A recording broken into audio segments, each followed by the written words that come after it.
Aking mga kabata, Jose Rizal, kapagka ang bayay sadyang umiibig sa kanyang salitang kaloob ng langit, salang kalayaan nasa ring masapit, katulad ng ibong nasa himpapawid, pagkat ang salita'y isang kahatulan sa bayan sa nayot mga kaharian.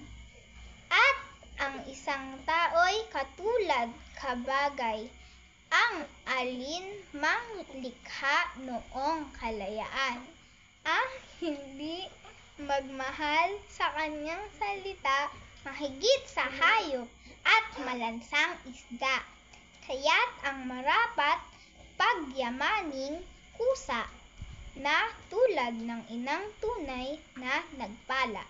Ang wikang Tagalog tulad din sa Latin, sa Ingles, Kastila at salitang Anghel, sapagkat ang poong maalam tumingin ang siyang nagawad, nagbigay sa atin ang salita natin tulad din sa iba na may alpabeto at sariling letra, na kaya nawalay di natnan sa sigwa ang lunday sa lawa noong dakong una.